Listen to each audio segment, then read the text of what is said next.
সদৌ অসম মিয়া মঞ্চ অসম মানে সদৌ অসম মিয়া মঞ্চ আপোনালোকে জানে বিগত দিনত মই মিয়া পৰিষদত যুৱ নেতৃত্ব দি যুৱৰ সভাপতি হিচাপে কাম কৰিছিলোঁ কিন্তু এইবেলি মোৰ সাংগঠনিক নামটো চেঞ্জ হৈছে মোৰ সাংগঠনিকভাৱে মোৰ আঞ্চলিক কমিটিবোৰ গঠন হৈ আছে এই মুহূৰ্তত মই সদৌ অসম মিয়া মঞ্চৰ প্ৰতিষ্ঠাপক সভাপতি মিয়া জাহিৰুল আজি প্ৰেছ মিটৰ এটা বিশেষ উদ্দেশ্য আছে উদ্দেশ্য কেইটামান ৫-৭টামান কাৰ্যসূচী আছে আৰু আমি ৰিগাৰ্ডিং মুখ্যমন্ত্ৰী আৰু অসমৰ বিভিন্ন জাতীয় দল সংগঠন এতিয়া কথা হ'ল অসমৰ বিভিন্ন জাতীয় দল সংগঠন অসমৰ জাতীয় অস্তিত্ব ৰক্ষা কৰাৰ কথা সকলোৱে কয় সকলো দল সংগঠনে কয় কিন্তু আপোনালোকে যেতিয়া ভালকে চিন্তা চৰ্চা কৰিব দেখিব যে জাতিৰ অস্তিত্ব কোনফালে বিলীন হৈ আছে জাতিৰ অস্তিত্ব কোনফালে ঢাল খাই আছে সৰ্বনাশ হৈ আছে সেই বিষয়ে কিন্তু জাতীয় দল সংগঠনৰ কোনো চিন্তা চৰ্চা নাই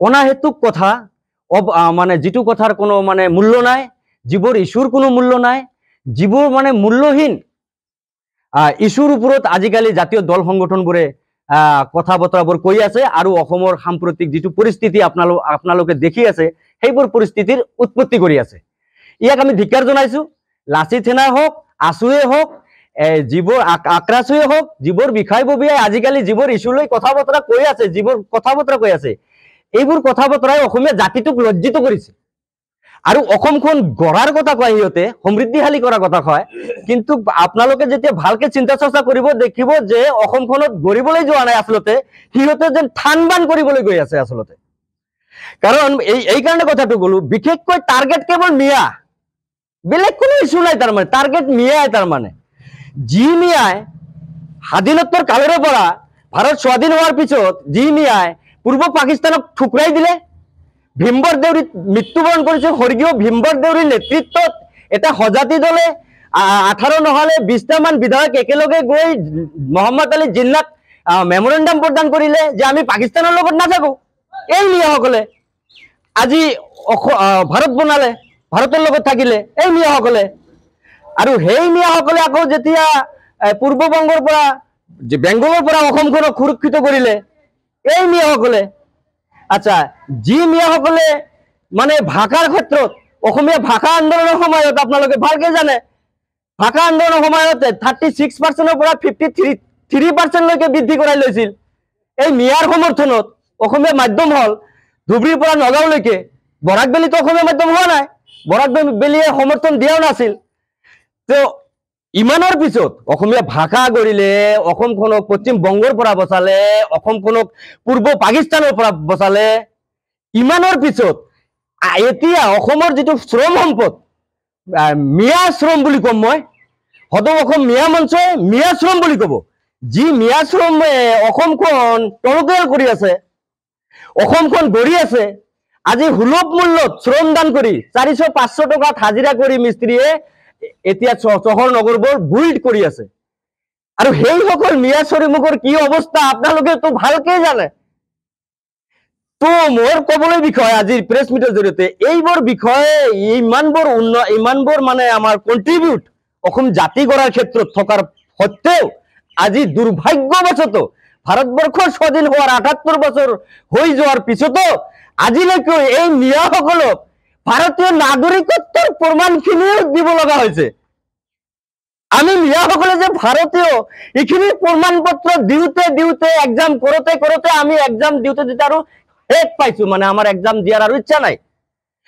মই আজিৰ প্ৰেছ মিটটো ঐতিহাসিক প্ৰেছ মিট বুলি মই ঘোষণা কৰিছো কোনোবাই মানি লওক বা নলওক মই অসমৰ বুদ্ধিজীৱী অসমৰ শিক্ষিত মহল LLB হওক এডভোকেট হওক ব্ৰেষ্টাৰ উকিল যি আছে তাৰ মানে কয় শিক্ষিত মহলৰ সকলোকে আহ্বান কৰিছো আপোনালোকে ইমান মৌনতা কিয় আপোনালোকে সত্যৰ উন্মোচন নকৰে কিয় আপোনালোকে সত্যৰ উন্মোচন কৰক মই সত্যৰ উন্মোচন কৰিবলৈ গৈ আছো আপোনালোকৰ সহযোগিতাও কামনা কৰিছো মই এতিয়া কথা হ'ল এই 1947 পৰা 19 এই আজিৰ 78 বছৰলৈকে আজিৰ ডেটলৈকে যিখিনি অন্যায় ইনজাস্টিস আমাৰ লগত হল অৰ্থাৎ এই মিয়াসকলৰ লগত হল এইখিনি ন্যায় আমি ক'ত বিচাৰিম ন্যায়টো আমাক লাগিবই কিন্তু ন্যায় আমাক দিব কোন বিগত দিনত কংগ্ৰেছ পিৰিয়ডত আমাক ন্যায় দিয়া নাছিল কেৱল মিয়াসকলক ভোট বেংকৰ ৰাজনীতি কৰিহে ব্যৱহাৰ কৰিছে। 1951 লৈ আপুনি চাওক PIP স্কিম বনাই পাকিস্তানত খেদোৱা হৈছিল। পাকিস্তানৰ পৰা বচালো, বছৰ পিছত আকৌ পাকিস্তানত খেদোৱা হৈছিল PIP স্কিমৰ জৰিয়তে। 51ৰ পৰা ৰিয়েলিটি ইন ফেক্ট শুনিবলৈ কোনোবাৰ মানে বেয়া লাগিব, অপ্ৰিয় হলেও সত্য। 1951ৰ পৰা 1961 লৈ কুইট ইণ্ডিয়া বনাই এই মুছলমানক, এই মিয়াসকলক খেদোৱা হৈছিল। আচ্ছা, 83ৰ ঘটনাটো আমি সকলোৱে জানো। 83ৰ আন্দোলনৰ সময়ত কিমান মানুহ মৰিছে? এই মিয়াই মৰিছে। 10,000ৰ অধিক মানুহ মৰিছে, হয় নে নহয় কথাটো? বিষয়বোৰ সেনচিটিভ। তো ইমানৰ হোৱাৰ পিছতো আমিতো ন্যায় পোৱা নাছিলো। এতিয়া মই কবলৈ বিচাৰিছিলো, এতিয়া আমাৰ ন্যায় কোনে দিব? এতিয়া ন্যায় বিচৰাৰ এটাই জেগা আছে মোৰ দৃষ্টিকোণৰ ফালৰ পৰা। মই জানো অসমৰ মুখ্যমন্ত্ৰী মাননীয় হিমন্ত বিশ্ব শৰ্মাদেৱে এজন ডাইনেমিক চিএম। আমি পৰিষদৰ পৰা মই 4 বছৰ আগতে ডিক্লেৰেশ্যন দিছো তেখেত এজন ডাইনেমিক চিএম। আপোনালোকেও সাক্ষী, প্ৰচাৰ মিডিয়া জানে কথাখিনি। এজন ডাইনেমিক চিএমৰ পৰা আমি ন্যায় বিচাৰো। প্ৰথম ন্যায় হল এই যিখিনি ইনজাষ্টিচ হল, এই কৈ আহিলো হিষ্ট্ৰীখিনি, এই ইনজাষ্টিচখিনিৰ আমাক ন্যায় দিব লাগে। এতিয়া ন্যায়টো কেনেকৈ বিচাৰিম? আমাক এটা কুপত চলা বনাব লাগে। আমাৰ ঘৰুৱা ভাষাত চলা কয়, 10 কুপত নাঙল এটা কুপত চলা। চলাটো কি? যে আমাক খিলঞ্জীয়াৰ মৰ্যাদা দিব লাগে। At least we highly request to our dynamic CM, to our honourable dynamic CM, highly request যে আমাক এটলিষ্ট নাগৰিকত্বৰ, ভাৰতীয় নাগৰিকৰ শনাক্তপত্ৰখিনি অৰ্থাৎ আমাক indigenous peoples of this land হিচাপে মিয়াসকলক কমচে কম ধুবুৰীৰ পৰা নগাঁওলৈকে এইখিনি যি মিয়া আছে, প্ৰকৃত মিয়া, এই মিয়াই ভাষা আন্দোলনত নিজৰ জীৱন দিছে, শ্বহীদ হৈছে, অসমীয়া মাধ্যম বনালে, কথাখিনিতো ক'লোৱে। তো এই মিয়াসকলক জাষ্টিচ দিবলৈ হলে মই একমাত্ৰ আশা কৰিব পাৰো, মই হাইলি এক্সপেক্টেড আমাৰ মুখ্যমন্ত্ৰী, মাননীয় মুখ্যমন্ত্ৰী মহোদয়ৰ পৰা, তেখেতে আমাক কমচে কম মিয়া খিলঞ্জীয়া হিচাপত আমাক সাংবিধানিক ৰক্ষা কবচ দিব লাগে। এইখিনি আমি ন্যায় বিচাৰিছো। আৰু দ্বিতীয় কথা হল যে জাতীয় সংগঠনৰ কথা যে কলো, যিকেইটা সংগঠনক দেখা পাই আছে আপোনালোকে ছচিয়েল মিডিয়াত দম্বালি মাৰি ফুৰে, তেখেতসকলে ইতিহাস নাজানে। মই কোৱেশ্চন কৰিছো, অবিভক্ত ভাৰতবৰ্ষখিনি কোনখিনি আছিল? ভাৰত বিভাজন হোৱাৰ পৰা পিছত ভাৰত কোনখিনি থাকিল? তাৰ পিছত অবিভক্ত অসম কোনখিনি আছিল? চুকাফাৰ অসম কোনখিনি আছিল? গ্ৰেটাৰ অসম কেনেকৈ হল? অবিভক্ত যিটো কমতাপুৰ, যিটো বৃহৎ কমতাপুৰ, 136 ৰজা কোচ ৰাজবংশীৰ কোচ ৰজাৰ অধীনত, নৰনাৰায়ণ চিলাৰায়ৰ অধীনত আমাৰ চুকাফাৰ অসমখিনিও আছিল, চুকাফা ৰজাও আছিল। তেতিয়া চুকাফা তেখেতে আমাৰ 136 ৰজাৰ অধীনত আছিল। গোটেই বিষয়বোৰ হিষ্ট্ৰীবোৰ তেখেতসকলে জানিব লাগে। এই জাতীয় দল সংকটৰ ল'ৰাবোৰে, মই ল'ৰা বুলি কৈছো, তেখেতসকল কালিৰ ল'ৰা, ইতিহাস জানিবলৈ চেষ্টা কৰিব লাগে আৰু প্ৰয়াস কৰিব লাগে। আমি অসমীয়া জাতি গঠন কৰাৰ কাৰণে যিখিনি শ্ৰম, যিখিনি কণ্ট্ৰিবিউট আগবঢ়াইছো, অসমৰ কোনো এটা জনগোষ্ঠীও সেইখিনি কণ্ট্ৰিবিউট অসমীয়া জাতিৰ কাৰণে আগবঢ়োৱা নাই। আৰু এটা চেলেঞ্জিং মাইণ্ডত লৈছো, জাতীয় দল সংগঠনে কৈছে 15 মিনিটৰ সময় দিয়ক মাননীয় মুখ্যমন্ত্ৰীয়ে, আমি সব খালী কৰি দিম। 15 মিনিট নহয়, 15 ঘণ্টাৰ সময় দিছো। মিয়া জাহিৰুলে সদৌ অসম মিয়া মঞ্চৰ হৈ, মিয়া জনগোষ্ঠীৰ হৈ যুঁজ দিব, সাংবিধানিক যুঁজ, গণতান্ত্ৰিক যুঁজ। 15 ঘণ্টাৰ সময় দিছো। বহক মোৰ লগত। যুদ্ধ কিহে কৰিম? তৰোৱালেৰে? ন। হাতিয়াৰেৰে? ন। কলমেৰে, লজিকেলি, হিষ্ট্ৰিকেলি, জিঅ'গ্ৰাফিকেলি, বিতৰ্কৰ মাজত ন্যায়ৰ উন্মোচন কৰিবলৈ গৈ অসমৰ বুকুত য'ত মাতিব যিকোনো জাতীয় দল সংগঠনে, ততে মই মিয়া জাহিৰুল হাজিৰ উপস্থিত থাকিব। আমাৰ দাবী, মুখ্য দাবী হল, বহুত দাবী আছে আৰু মোৰ দাবীখিনি অলৰেডি আপোনালোকে গম পাইছে। পদযাত্ৰাৰে লখিমপুৰৰ পৰা মই দিছপুৰলৈ গৈছিলো, 7 দিন লাগিছে মোক।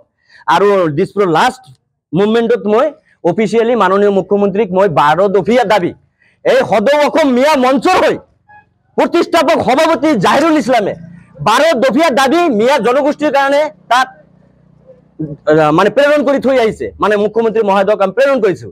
তাৰ ভিতৰত অন্যতম দাবীটোৱে হল, আমি ভাই এসাঁজ কম খাম কিন্তু আমাক শান্তি লাগে।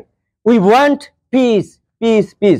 আৰু আমাৰ যিটো এলিগেশ্যন লাগিছে যে ছদ্মবেশী, বাংলাদেশী, বহিৰাগত, এইবোৰ এলিগেশ্যনৰ পৰা ন্যায় বিচাৰি আমি ন্যায় পৰায়ণ বাদশাহ ৰজা মাননীয় মুখ্যমন্ত্ৰীৰ ওচৰত ন্যায় বিচাৰিছো। আমাক কমচে কম খিলঞ্জীয়াৰ মৰ্যাদাখিনি আদায় দিব লাগে। আৰু অসমৰ লেবাৰ, আমাৰ মিয়া শ্ৰমে উজনিত যাব নাযাব সেইখিনি মুখ্যমন্ত্ৰী মহোদয় ঠিক কৰিব লাগিব। কাৰণ অসমীয়া জাতিটো আমাক মানি লৈছে। অসমীয়া জাতিৰ কোনোবা এটা বিষয়ববীয়ে আমাক মিয়া শ্ৰমিকক আক্ৰমণ কৰিছে বুলি আপোনালোকে দেখাব পাৰিব নেকি? নোৱাৰে নহয়। তেনেস্থলত অসমীয়া জাতীয় তোমাক মানি লৈছে, ভালকে খুৱাইছে, পইচা দিছে, পেমেন্ট কৰিছে, চেলাৰি দি আছে, চলি আছে, ইণ্ডাষ্ট্ৰী চলি আছে, প্ৰাইভেট কামবোৰ চলি আছে, সব চলি আছে, সুখে শান্তিৰে আছো। এই পাবত গজা সংগঠন, যোগ্যতা নথকা, হা মানে ফকটীয়া ল'ৰা কিছুমানে সংগঠনৰ নাম লৈ সংগঠনৰ চান্দাবাজি কৰি আজি অসমৰ পৰিৱেশটো ইমানখিনি বেয়াৰ পিনে লৈছে। তাৰ কাৰণে অসমৰ বুদ্ধিজীৱী মহল, হীৰেণ গোহাঁই ডাঙৰীয়াৰ দৰে যিসকল মানে বুদ্ধিজীৱী আছে, তাৰ মানে তেখেতসকলক লজ্জিত কৰিছে। আৰু এইটো অসমীয়া জাতিৰ বাবে অশুভ সংকেত। আৰু অনাগত দিনত যদি আমাক ইমান এনেকৈ টৰ্চাৰ কৰিয়ে থাকে, আৰু মাননীয় মুখ্যমন্ত্ৰী মহোদয়ে যদি আমাক ন্যায়খিনি, কলো যে এই ন্যায়খিনি যদি আমাক নিদিয়ে, আদায় নিদিয়ে, তেনেহলে আগন্তুক দিনত বৰাক ভেলী যেনেকৈ কৈছে যে আমিতো সিহঁতে বাংলা মিডিয়াম নহয়, আমাৰ মানুহে ক'ব পাৰে ইমানৰ পিছতো যদি আমি একচেপ্টেবল নহয়, আমিও ভাৰতীয় নাগৰিকে হ'ব নোৱাৰো, তেনেহলে আমাৰ কাৰণে এটা সিদ্ধান্ত লওক, ফাইনাল ডিসিশন লওক। কি ডিসিশন? ইস্পাৰ নেহি তো উস্পাৰ। আগৰ ক্ষমতাবোৰত যদি ঘূৰি যাব লাগে যাবচোন, হ'ব। কিন্তু সিমান দূৰলৈ আমি যাবলৈ বিচৰা নাই, কাৰণ অসমীয়া জাতিটো আমি গঢ়িছোতো, আমাৰ ত্যাগ গৈছে। অসমীয়া জাতিৰ কাৰণে আমি যিখিনি কলো কন্ট্ৰিবিউশন দিছো, এইখিনি আমি অতলৈ যাবলৈ নিদিও ইমান সহজে। জাতিৰ শত্ৰু যিমান থাকিব পৰাভূত কৰাৰ কাৰণে Miya Jahirul combo, politics with non political. গম পাইছে কথাটো? কম্বো।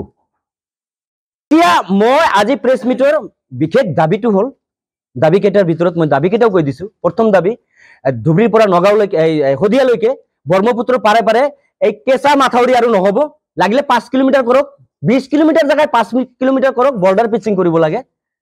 আৰু দ্বিতীয় দাবী হৈছে আমাৰ চৰ চাপৰিৰ মাটিখিনিতো ৰেজিষ্ট্ৰেশ্যন নাই, পাট্টা নাই, পাট্টা দিব লাগে। তৃতীয়তে আমি মিয়া পৰিষদে, আমি সদৌ অসম মিয়া যুৱ মঞ্চই, সদৌ অসম মিয়া মঞ্চই, মানে আগত যুৱ পৰিষদৰ কাম কৰিছিলো, কথাখিনি আহি যায়।